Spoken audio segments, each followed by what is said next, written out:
I have worked in, for, with, around many tech startup companies in the past 25 years. And one in particular, Channel Intelligence, that was a 12-year ride for me. I joined in 2000, and I was employee number 18 or 16. I can't remember for sure. We maxed out at probably around 150 or 160 people before the company split into, and part of it was acquired by Google in 2013. Little name dropping there for you. But we probably had 250 or 300 people work there over the course of the 12 years. Because, attrition. And because of the rigid and difficult interview track process that people have to go through, we probably interviewed, 1,200, 1,500 people to get to the 200 or 300 we eventually hired. And early on, especially, probably in the first 5 years when we were smaller, I interviewed a lot of those people. I probably interviewed 75 or 100 people, or was part of the interview track, which was often 7 or 8 people. And there were a couple questions that I developed. I didn't read them anywhere. Nobody gave them to me as a tip. They were just questions that I kind of came up with over time because I felt like they helped me get to know people, and they would spark conversation. One in particular I really, really liked, and I liked where it took me with people. It helped me get a sense of who they were. But of the probably 50 plus people that I used the question on, I only remember one answer. I know there were a lot of good answers, but the only one I remember is from the guy who is my guest today on this episode. And I will tell you that question after he answers this one. So here's what happened when I asked Geoff Gilbert one quick question. Geoff Gilbert, the question is, how do you stay inspired? Oh boy. Well, John Terry, my friend, um, there there are a few drummers. So I'm gonna draw this into music for a moment. And there are a few drummers that I follow. There's one. His name is Steve Jordan, and then the other one is J.R. Robinson. So J.R. Robinson is one of the most recorded drummers in history. You Mm-hmm. know, Michael Jackson. I mean, he's recorded I don't know how many albums with Michael Jackson, but he is so humble. And it's one of those things where like I try to find not when he's playing, but when he's talking. And what moves him, what helps him to create. Like how does he go through that process himself? Because as a musician, sometimes you get stuck, and then how do you get unstuck? So I look to him, and then Steve Jordan. All I need to do is literally just pull up any video of him and listen to his groove, and I'm deeply inspired. I'm moved by it because it's one of those things that when he plays drums, you can feel it. Yeah. And I don't know too well. I'm not familiar with many drummers that can actually make you feel like the soul of what they're playing or what they're trying to communicate. Um, Because, so let me ask you about him for a yeah, minute. Actually, let's back up. So, with either of those guys, can you think of anything in particular that you've heard or seen from them recently that just resonated with you?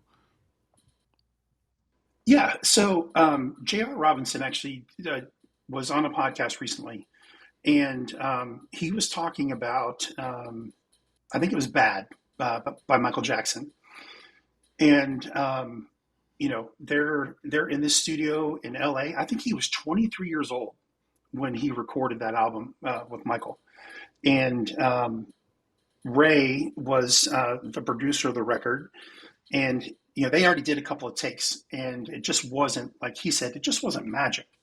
It didn't hit. They didn't feel it.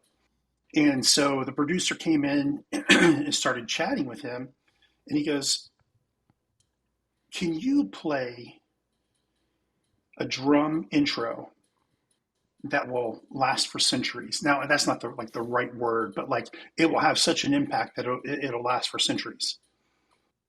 And he responded, "Well, yeah, of course." No. And he said, all the other studio musicians were like, "Oh my gosh, what did he just do?" Like, they're working at like legendary status here.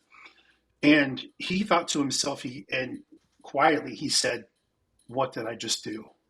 Yeah. I have no idea what I just did. I committed to this thing. I've got to do it." And so basically what he said when the click track came back in, he only had 4 counts. He basically relied on muscle memory, and he just let something come out. Literally, just he didn't plan it, didn't think about it. He went for it. So whether it's instinct, divine intervention, whatever, Muscle it, memory, it or like, flowed. yeah, it flowed. And it is like one of the most iconic drum Yeah. fill intros to a song. And if you haven't listened to it, go back and listen to it. These cats are amazing musicians. So what I pulled from that is that you don't necessarily always have to have a plan. Sometimes you're going to be confronted with something. You're not going to have any idea what to do. And all you can do is take that next step. You've got to keep moving. Sorry, but Steve Jordan, am I right or am I right? He was the original drummer before Anton Fig in Paul Schaefer's band for the Letterman Mm-hmm. show. Is that yeah? Yeah. And he's touring with the Stones right now. Oh, that's right. Yeah, I've seen some of those videos. Right. Yeah, and played with John Mayer. I mean, he's played with everyone you can imagine. And the thing that I love about Steve is that it's the simplicity. I think when people think like drums, they're like, "Oh man, do you have these like amazing chops and you can go all around and like gospel chops things and you're just hitting things left and right and all these other things." I've never been attracted to that. I've always thought, hey, that's kind of cool, that you can do that. But can you literally play the same beat for 3.5 minutes and not veer from it? Right. Do you have that ability to do that? I don't think many people do. Dude, that's my approach to bass playing. Like I am the master of the half note and whole note. It that is literally like the whole less is more mentality. Yeah. Like Yeah. if you watch these studio cats, like the guys who've been doing it for decades, they're not out there slaying, except for like Nashville, like country stuff, Sure. and it's not like overly complicated. Yeah. But Okay. yeah, So I think I interrupted you when you were going to go somewhere beyond JR and Steve Jordan, I think. yeah, and I think that for me, and you've known me for many years, there's always the aspect of my faith. Um, the whole, like you mentioned it before, like divine intervention. My faith is super important to me. So whether that's through prayer, just time, reading scripture or reading a devotional, of something like that, to sometimes it's just a word or groups of words that will inspire you and lift you out of where you are. Um, that's the other aspect. Then of course I find like inspiration often comes when I'm not working. Yeah. Right. Yeah.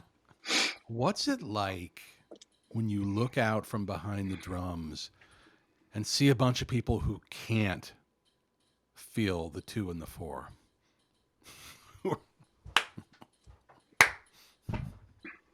I I feel multiple things, and of course I shouldn't say this, because typically when I'm playing drums, it's in a church session, and I'm like, well, if they can't, if they're on the 1 and 3, they need to go home. I'm sorry, you just can't.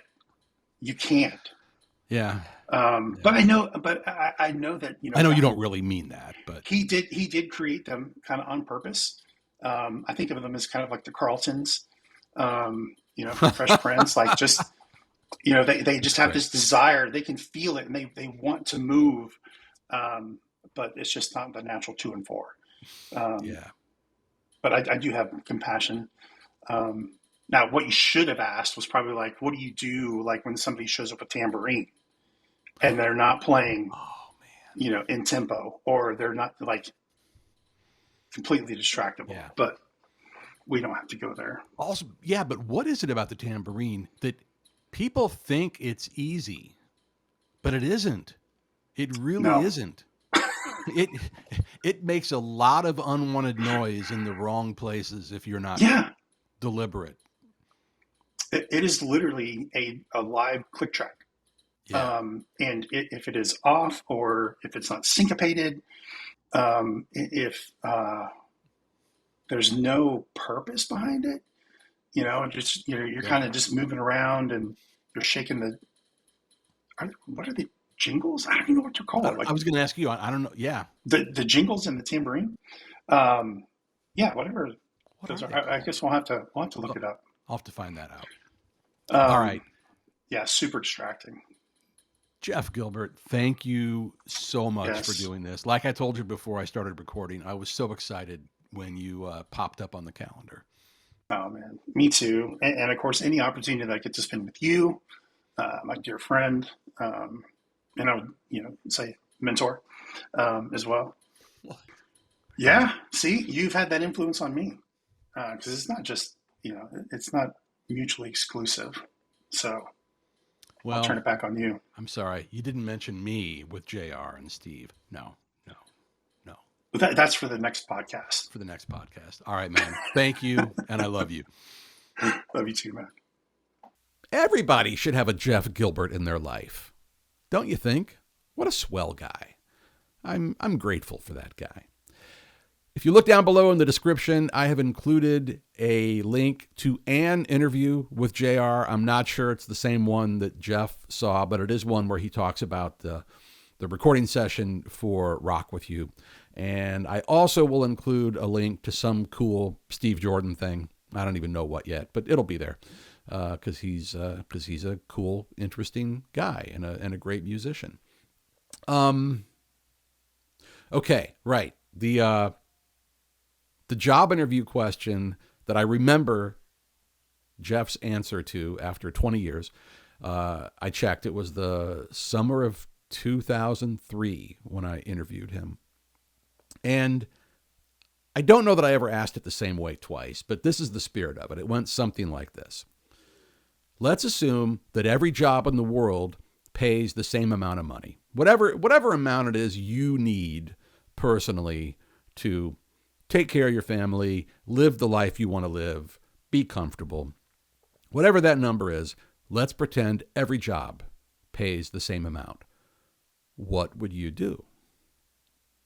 And I think a lot of people gave the answer that they thought I wanted to hear.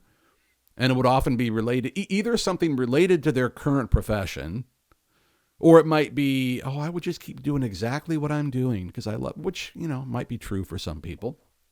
Or it might be some very philanthropic thing. But Geoff, his answer was this. He would want to open a coffee shop. And this is before coffee shops were, now there's a cool little, artsy, eccentric, progressive, forward-thinking coffee shop, in every little town. They're everywhere. But there weren't as many 20 years ago. And Geoff's answer was he would want to open a coffee shop. And he was very specific. It would have, distressed brick and an open ceiling. And again, all, very industrial and there's a lot of those around now, but there weren't as many 20 years ago. And And Geoff, and he talked about how he would want it to be a place of community where people could come together and hang out and feel welcome no matter who they are or what they're like or what they're into. And he talked about how coffee culture was a very important element in his church and how they had a coffee bar in the lobby, and there was a lot of great conversation that happened around that coffee bar. And that, yeah, if he could do anything, he would want to take that vibe of that church lobby coffee bar that they had established and take it into the community. And actually, I think the pastor of his church and some people related to the church did end up doing that later on. And Geoff has yet to open his own coffee shop. I bring this up to him often, and I think he still should do it. But, I mean, there's a lot of competition out there now. Anyway, that's the question that I asked him. That was his answer.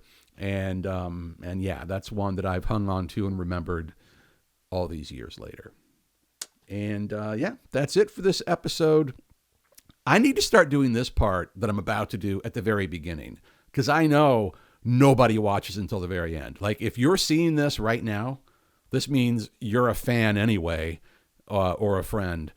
So I need to do this earlier, but I'll do it anyway.